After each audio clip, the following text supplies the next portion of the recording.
presentation. Just want to make sure everything is appearing okay. Perfect, yeah. Great. So today I'm going to talk about, provide a basic overview of some of the diarrheal syndromes, symptoms, and pathogens that we're familiar with.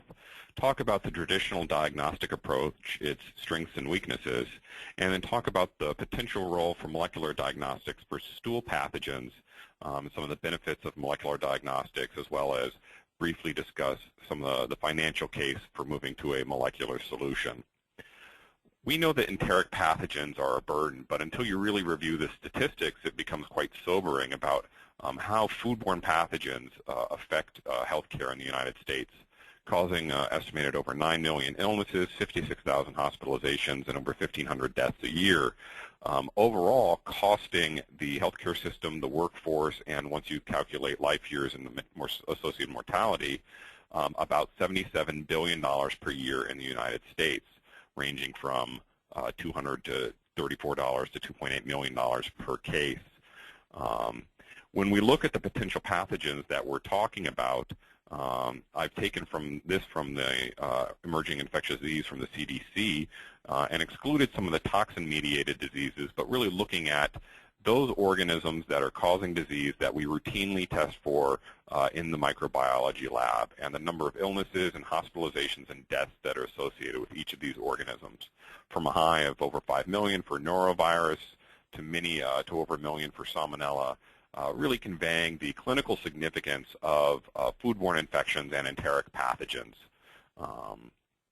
When we think about enteric pathogens, we have a variety of different organisms that can cause disease through a variety of different mechanisms.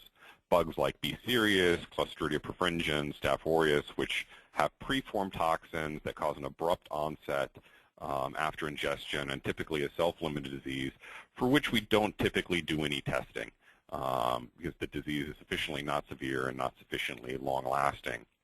At the extreme other end, we have some of our parasites that have a variety of different mechanisms of disease, but typically cause disease over a week after ingestion, and for which we have some more specialized testing, such as Giardia cryptoantigens, potentially PCR, and open parasites exam or modified acid fast staining.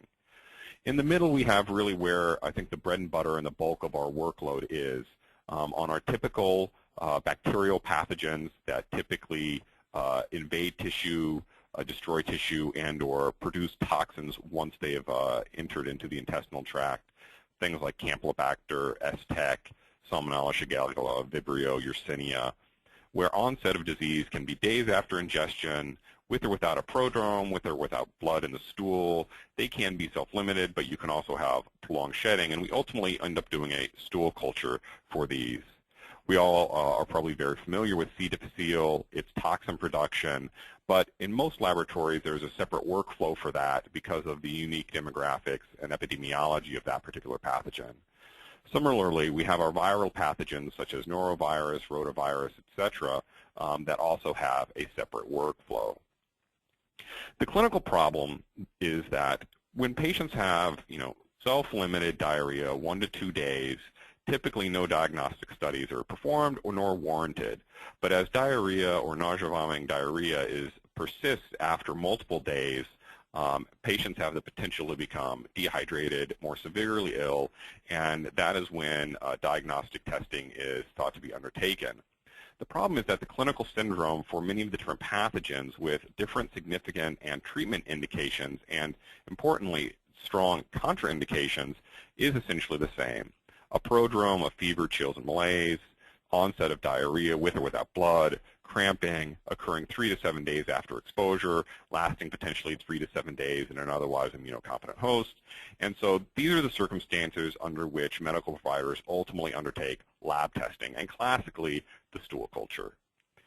Why is testing performed under these circumstances? Well, why test in general? There can be specific interventions that are undertaken, so that the identification of Campylobacter may lead you to consider a certain subset of antimicrobials versus the identification of Salmonella or STEC, for which you may not want to undertake antimicrobial therapy.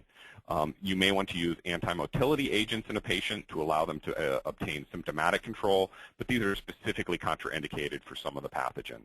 Additionally, because some of these pathogens are important in the hospital, and you want to prevent nosocomial spread for hospitalized patients, different contact precautions may be appropriate. Another reason to test for these things would be to further limit the diagnostic workup, so that if you can identify an etiology of the patient's diarrhea, you don't have to pursue the $1 million workup necessarily. And finally, many of these organisms have tremendous public health importance for identifying foodborne illness outbreaks with potential public health consequences, as well as identifying particular individuals at high risk of transmission, such as kitchen staff. So in 2001, which admittedly is 14 years ago, the IDSA released their guidelines on the evaluation and treatment of patients with diarrhea. And so that they recommend evaluating severity, duration, through history, physical exam, etc. And then for patients in the community, primarily test for Salmonella, Shigella, E. coli 0157, potentially C. difficile as well. For patients